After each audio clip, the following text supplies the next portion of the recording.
What's up, guys? We're back again with another video. Real Bucks Talk here. We're looking at every position group, and today it's the last one of all. And it's not necessarily a position group, because position room. Let's jump into it. It is your special teams. You're looking at your punter, your kicker, your again long snapper. He's been here forever. Who's going to win the return jobs? Punt return, kick return. Let's start off, I guess, with the biggest new addition, Jake Camarda, and Mhm. he's going to be taking over for Bradley Pinion, who was released. So let's talk about that first. You get a new rookie punter from Georgia, fresh off of a national championship win. Hopefully, he's a good, accurate punter, place punter, because Bradley Pinion just wasn't cutting it. And I'll let you talk on that. Plus, Yeah, obviously, the Bucks, thought it was the time to make a move at punter, and they released Bradley Pinion. They saved some money on the cap as well. And just looking at Jake Camarda coming out of Georgia, has a lot of experience in big time games, playing SEC football, winning a national championship. So, just being consistent and obviously on the tape, it just showed that he can do a lot of different things. He can do the kickoff for you. He can do punting. He can pin punts inside the 20. And I think that's the biggest thing that you want. You want an accurate punter that can get the hang time necessary and also, pin the opponent offense back in, bad territory. So it just helps your defense.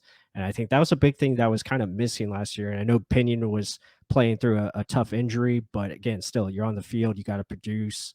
And now they're looking at this rookie to come in here and do a lot of things for the team. yeah, let's just look for consistency in that room. I mean, especially place kicking, punting. Yeah, Pinion, some of the shanks in playoff games. I mean, you just can't do that. Field position's huge.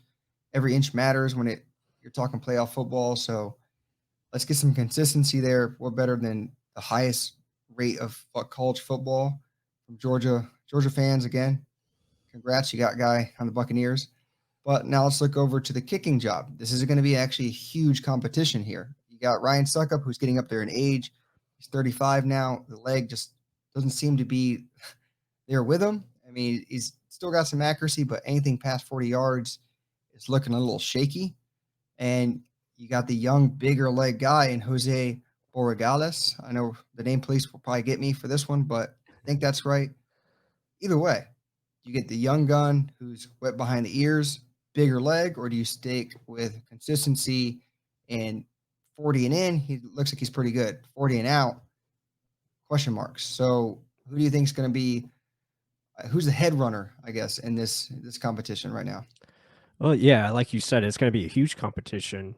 Consistency matters, especially at the kicking spot. And Ryan Suckup has been very consistent over the years. Usually, he's an 80% field goal kicker over his career. So the guy knows how to make clutch kicks, and he made a couple last year in big time games. And the thing is though, that accuracy once you get further distance, the 40 plus yards like you talked about, and getting into the 50-yard field goals, like, is that going to be a really an option if he's our Yeah. kicker, going into games where you might need a 53-yarder at a critical point, or do you have to go for it at that situation? So looking at Jose Boragalus, I mean, that kid has the leg. Like, he can make 60 plus yarders, and he's accurate as well. He can make all the kicks that are necessary. Also, it can save you money as well with the salary cap. So, it's a decision that's going to have to come down to just whoever kicks best in preseason. And I hope it's a fair competition. I hope each guy gets their shot, and that definitely should be one to watch. I can't wait to see how it all turns out.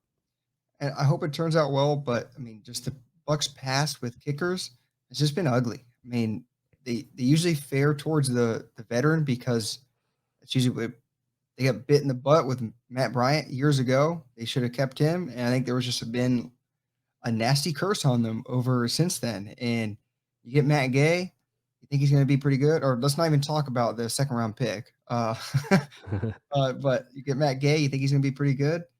Then you don't sign him back, you stick with his suck up, and then look, now Matt Gay is like a Pro Bowl kicker for the now Super Bowl champion Rams. So Mhm. let's see. Do they make the right decision? Let's hope so. But that competition is going to be fierce. And yeah, your long snapper, Zach Triner, he's going to be here. Let's just be honest. There's no one else in the room. And then now looking at returner, who's going to win this job? I mean, Jalen Darden looked a little shy, I guess, or just not fully full go. Maybe the speed of the game is a little fast to him, going from smaller ball in college football to now NFL. Does he take that step forward? The Scotty in there I mean, there's going to be a whole lot of people for competition here. Is Zai McColl going to get some reps for that? Where's he at? Rashad White going to get some reps over here? I mean, you never know who's going to win that job. It's going to be crucial. Like you said, our special teams have been a cold sore on Mhm. the team for some years now. We need some consistency from it. They're trying to do that with upgrades with punter. That kicker competition is going to be fierce. What's going to happen in the return game? It's a big question mark. Yeah, absolutely. I think the biggest word, like you said, consistency. Can Jalen Darden, be consistent back there, especially from the punt return game? Kickoff, it's tough to get, yards, but at least in the kickoff, you should start at the 25 every time at least. That should be the minimum, because if you knee it, you're automatically starting at the 25. So you just have to be smart in how you play that game. But punt return, I think, is the biggest dynamic where you got to find a way to get 8 to 10 yards consistently on every return and really change the field for your offense. So yeah, it'll be a competition. I think Devin Tompkins is another one to look at. The undrafted receiver, kind of similar size to Jalen Darden. Can one of those two guys step up and really take a spot? Because when you look at the receivers, Jalen Darden, he's going to have to shine on special teams to really, make this team. And I think that's going to be very important for him and other guys as well. Like I said, Devin Tompkins, same thing. So yeah, return has always been an issue. And again, I think that's another one that you could say curse. I mean, Yeah. ever since, like Clifton Smith used to be pretty consistent, Michael Spurlock was pretty good. All the But truth. Carl the Truth Williams. Harking way back. But yeah, really just haven't had one really since. I mean, it's just been a long time coming. So yeah, I mean, special teams needs to start being special, and we hope that can, come true this season. They definitely have the athletes up front now to be better with the recent draft and some of these guys they've added. So hopefully that takes place. And the coverage team, I'm confident in them. They looked a lot better last year, and you're giving another year of the hair on fire type of guys. Let's see what they can do. And I think I'm confident in them. But a lot of question marks going in that room, guys. Let us know what you think in the comments down below. I mean, hit the like button, help support the channel. You guys know what to do with that, and subscribe if you haven't just yet. I mean, we're getting more every day, but it's fun to interact with all y'all, and we almost answer every question in the comments. So keep them up. And with that said, until the next one.